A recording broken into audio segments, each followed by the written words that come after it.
The Gender Equity in Research Alliance, for instance, which is Gera, started in 2018 after the national dialogue where we resolved to ensure gender equity in research. We were discussing the statistics that time that 28% of national researchers were female and 70% were male. And so we wanted to have some equitable share of the 100%. The primary objective of the Gera is to enhance inclusivity of especially the female gender in research. But as you know, Uganda, the definition of gender in Uganda goes beyond female or male. It also entails the youth participation and also the disadvantaged or disabled. But at the moment, we are mainly focusing on issues of female participation because, as you may be aware, females' participation in science and technology is still less than adequate. Basically, when you look at Gera, it stands for the Gender Equity Research Alliance. That's a mouthful if you consider it. Basically, when we look at gender equity, we recognize there are gaps that exist, and these gaps emanate from the lifespan of a researcher. It emanates from the admissions within the academic process. It also emanates from aspects of academic life. So the whole purpose or vision of Gera is to bridge these gaps and to eradicate that element of the invincible gender.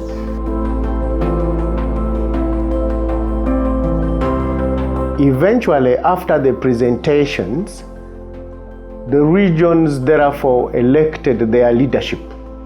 The regions elected their leadership to form the Gender Central Executive.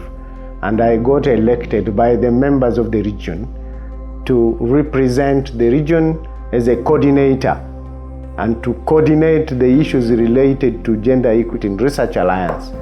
We were zoned up, and there is Central, Eastern, and Northern. And we were zoned up by institutions, okay? Here we are working, I will start with my institution. There's Gulu University as one of it. We have Muni University. We have Nile Institute, these are in Arua. We have the University of the Sacred Heart. We have Lira University. And then we have All Saints University in Lira. We work with Makerere University, Uganda Matters University. We work with Uganda Christian University, Mukono, Nkumba University. We have these other branches, for example, Bugema University there in Mengo. We have IU, and some government institutions, especially those which are bent towards research.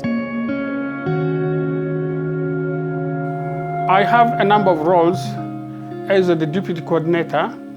Role number one is basically to connect institutions or the universities from one to the other so that they do similar things concerning gender. My roles and responsibilities revolve around making sure that we spread the word about Gender Equity in Research Alliance in all higher education institutions and research institutions around the Central region. I'm also mandated to advocate for appointment of gender personality in these institutions where there is none, so that they are able to build a community of gender-sensitive order within the institutions. And I also ensure that all institutions in the region are registered under the Gera program so that they work as a family.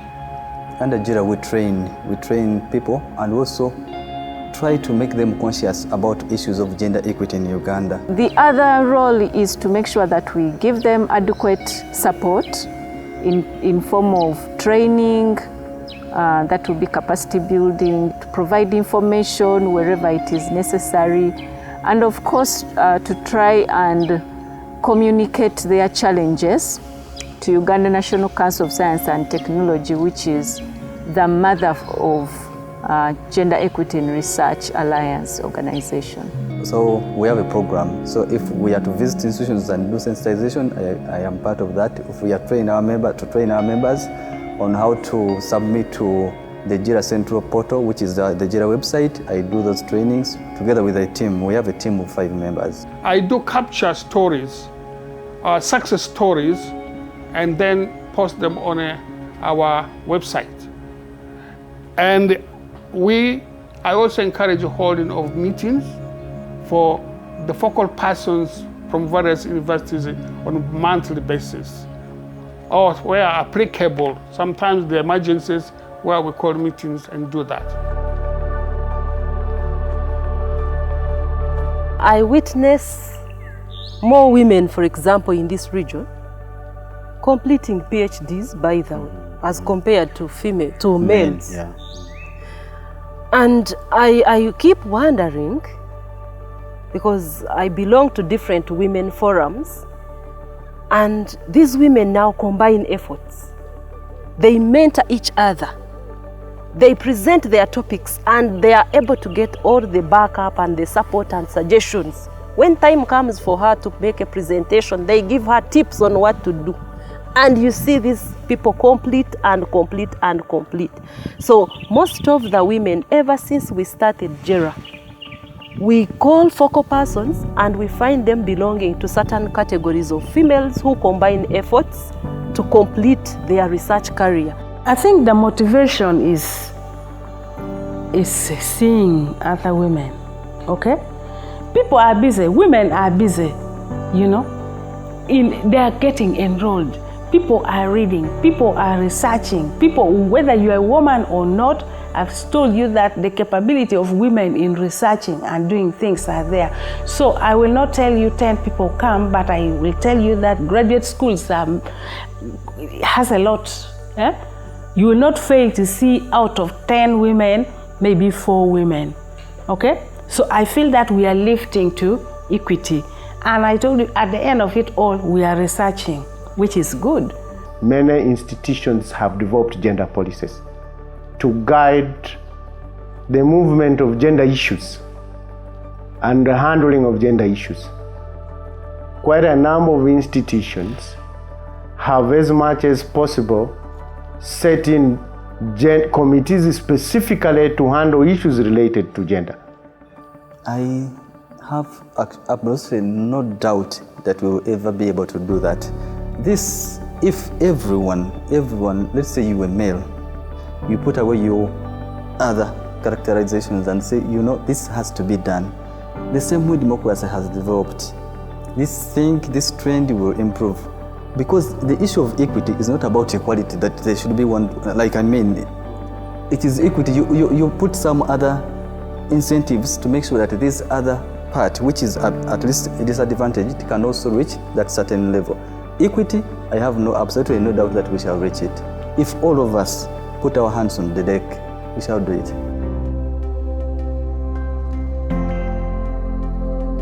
We've been selected to represent, this is a voluntary,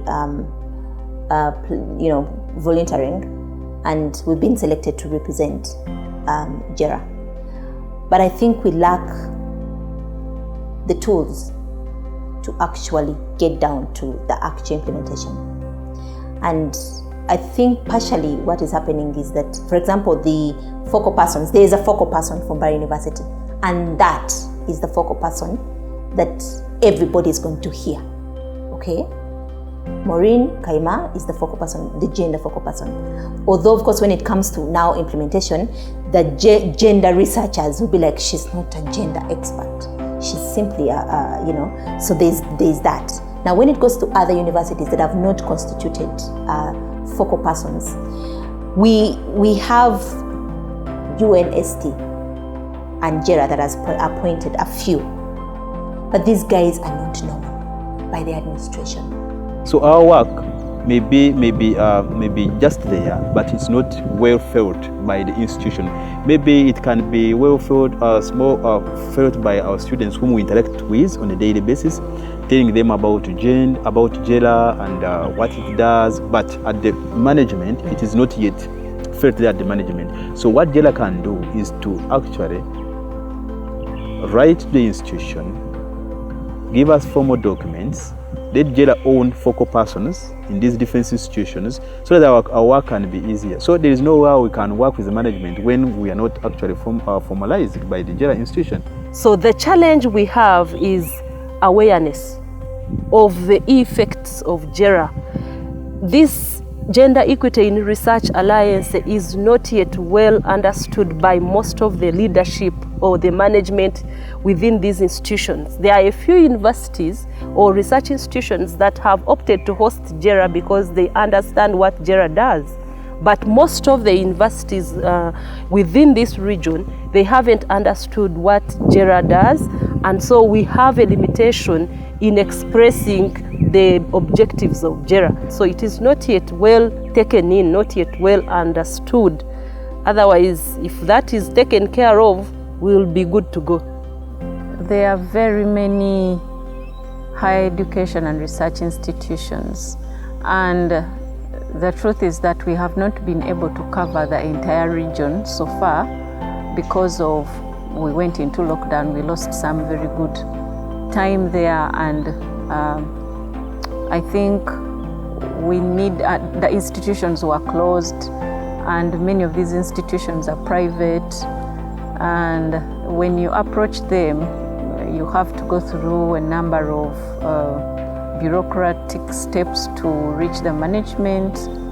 And I think the biggest challenge has also been that because of the nature of these institutions, they keep changing officers. So one time you have a meeting and capacity building with a team of focal persons, the next time you get another team. So we don't have constant people, which is really frustrating a bit. They need to get information to see whether some of these universities that are engaged in are actually accredited by National Council for Higher Education. Because we accredit both the institution and we also accredit the programs. So we are going to have researchers in these institutions who are going to be producing research, which research must now be correlated, should be collected, consolidated and reviewed and put in a consolidation in a national repository for Uganda. And therefore we feel as a regulator, we need to work hand in hand with the Ugandan National Council for Science and Technology to ensure that the research that we are picking from these researchers in these institutions are actually relevant, they're of quality, and issues of plagiarisms are addressed. So this collaboration is handy, and we look forward to promoting research and innovation agenda for the country through the existence of the national repository. We would want to get UNST team, would want to get Gera team. We go visiting these institutions because there are not too many. We have conversations with management. Management knows whom they want as appointed their focal persons, as opposed to what Gera wants. If Gera says, Sarah, you the regional coordinator, or you're the coordinator for Mbarara University has Kaima, then I don't know what Sarah is doing.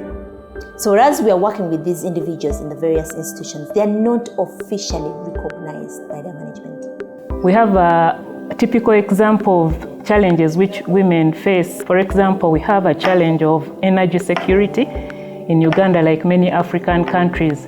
Usually the solutions that researchers come up with and the innovations for solving such problems, such as cook stoves or those improved cook stoves or fireplaces. You've seen those big sigiris that they create for kitchens. They are very innovative in terms of technology, but they may not necessarily be convenient for women. For example, there will be a kind of stove that takes a very big saucepan, which a lady might not be able to carry, or they might put them at a height, maybe an oven Now, like innovators in developed countries even know that a woman will naturally, because she's in the kitchen for a longer time, her hands maybe will get tired of hanging at this height, so an ideal oven or a worktop in the kitchen should be this height.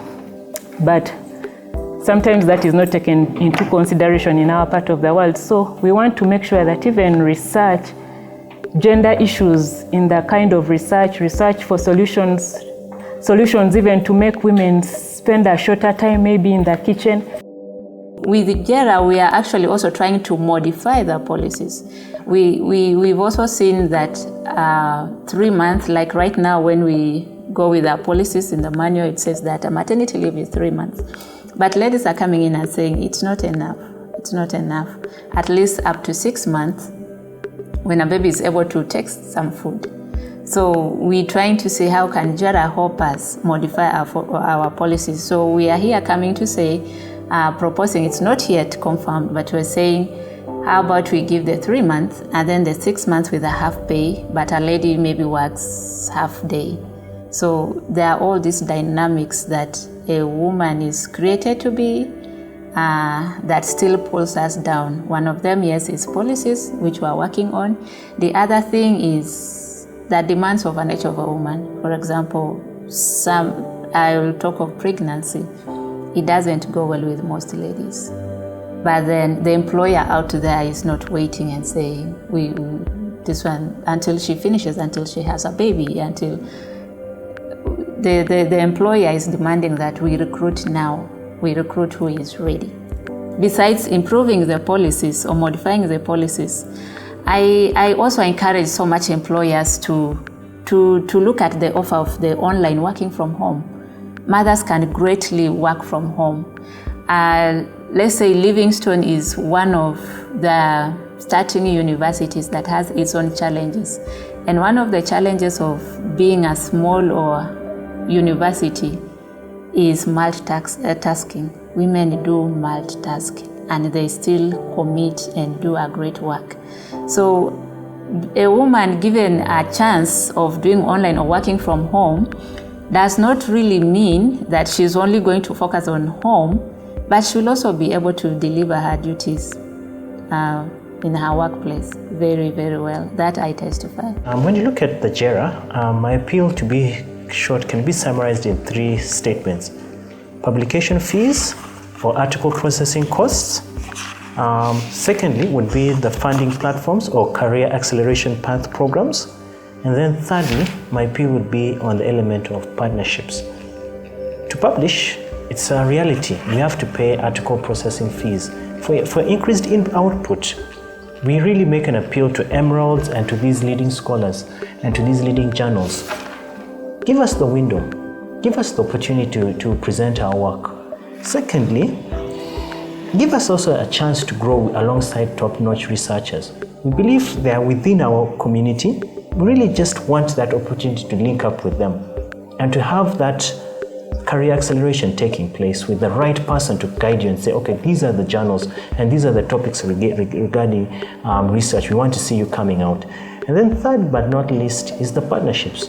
You may take us for the training, as they say, on how to write the grants, but we also need the partners to support us to actually win these grants. And I believe once that combination of those 3 elements are brought together, then the output will be high. I really appeal on those 3 cost fronts. Once those fronts are eradicated, or those barriers, you will have the research output that is unexpected, and you will say it is really what we have wanted.